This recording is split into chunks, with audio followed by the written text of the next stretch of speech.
Hey guys, Simply Betta here. Today, I'm doing an unboxing. I might do a few more things after the unboxing, but it's gonna start with an unboxing. So the box that I'm unboxing is from Flip Aquatics. My friend Rob over at Flip Aquatics sent me some plants for the beautification project that I'm doing with my tanks. I'm slowly redoing a lot of my fish tanks to be pretty instead of just ugly and functional. So this was really great of him. I'm so happy to be opening this right now because I need plants. The beautification project's going great. Ooh, I have some stickers, and this is what I got. Oh, sweet. Guys, look at this big chunk of Java fern. This is beautiful. Yes, I've wanted this. It's so nice. That's an enormous chunk of Java fern. I'm gonna open this up and get a better look. So Java fern is one of the easier plants that you can get. It's hard to kill. It does fantastic in pretty much any environment. Well, I guess there are environments that would kill any plant, but Java fern does really well. Oh my God, these are the dullest scissors. Look how dull my scissors are. This is ridiculous. I've been cutting rocks with those things or what? Wow. I need to get my scissors sharpened. And my hands are still a little bit, actually a lot messed up. So I have to be a little bit delicate, a lot delicate. I'm so pathetic. Nice. Yeah, that's an enormous chunk of Java fern right there, and it looks really healthy.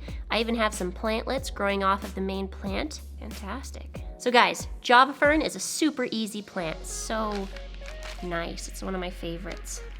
Next plant up, it's another Java fern called Trident. It has a different look to it, a different feel in a tank. It feels, well, I'll just show you.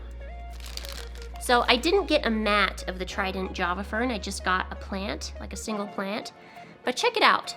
Look at that leaf structure. It looks, it has all kinds of little offshoots. With the other Java fern, the plain Java fern, it was just one grass-like blade.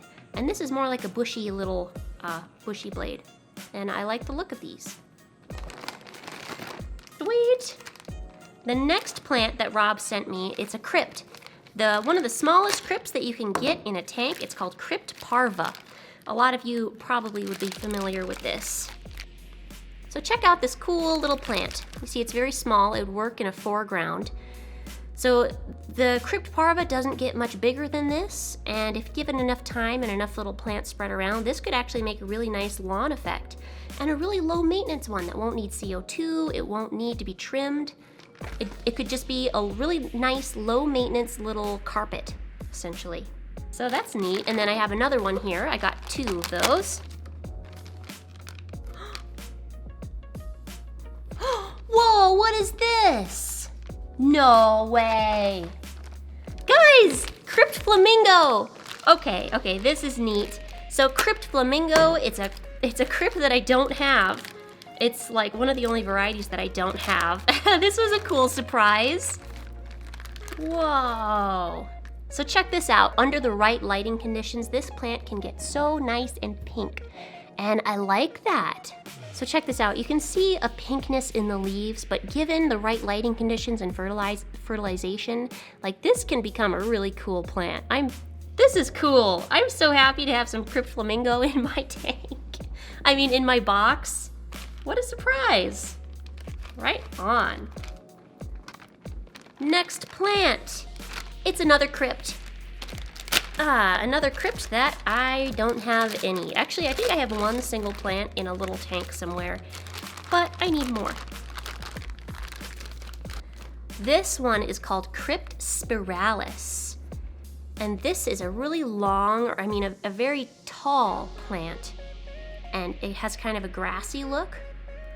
And it's a crypt that has a different look than a lot of the other crypts, and I like that. I want some different textures and some different feelings in all the crypts that I have, and the reason I'll explain later.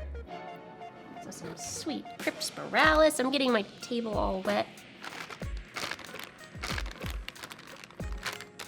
And this is, Microsword. Microsword is one of my favorite plants. It's such a nice plant. Oh wow, this is a really nice pot. Geez, look how full that is. So Microsword, it's a plant which stays pretty small, very grassy, and I like that. It reproduces through runners, and it's a pretty slow grower, and it's fairly low maintenance. So another reason. A lot of the plants that I like are low maintenance. That's the goal of a lot of these tanks. They're not going to have CO2. They're not going to have crazy amounts of light. So I want them to be fairly low maintenance. So this is the last plant that I'm opening up. It is called Wisteria. So I've had Wisteria, but for some reason I killed all of it.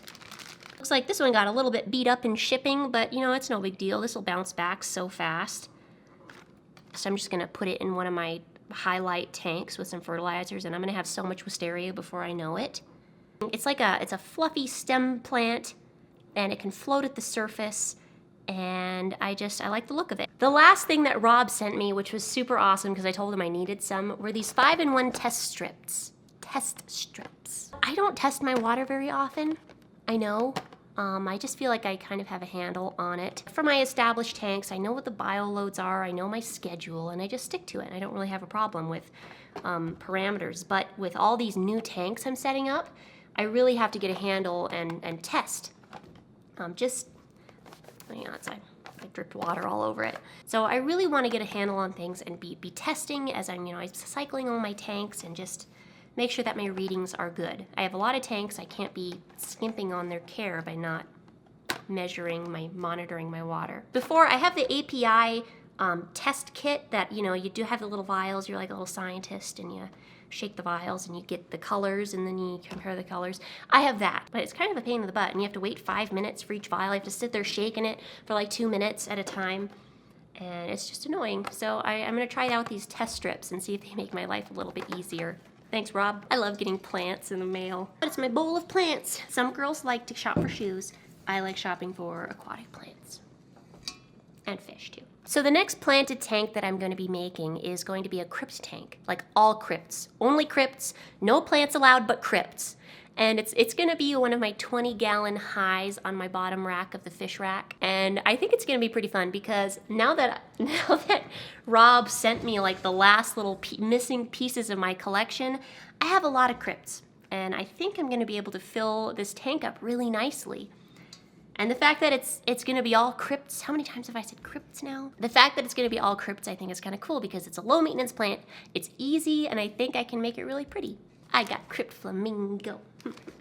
It's really cool. So obviously the next thing for me to do is to actually put the tank together. But in my current state, it's going to take me a long time to actually get that done. Like it might take me days. Because I can only do like a little bit at a time, and then I have to rest, and I might just have to wait till my husband comes home and he can do everything for me. And then I have to figure out what light I'm going to use. I might have to order a new light. I'll figure all this stuff out. And now editing is taking me forever. So this is just going to be a quick unboxing video to get excited about my tank I have coming up, because I'm excited. I've never done like a crypt-only tank. My original plan was to do a little bit more at the end of this video, having to do with my crypts. This is my immersed tank setup right here. For example, in here I have a bunch of Crypt Florida Sunset growing. In here I have Crypt, I have Crypt Wente red, green, and bronze in here, along with some AR Mini. I have a thing of Anubias, and I also have a bunch of Crypt Lutea. And originally I thought I would go ahead and thin these out. I have a project planned where I have to go in and thin these guys out and repot some plantlets. And I thought it would kind of be a cool video, but I think I'm actually going to save that. I don't really feel up for that today. For an example, I'm just going to open this up and you can see how dense my Crypt Florida Sunset is getting. I'll go and thin that out, maybe for my February daily video challenge.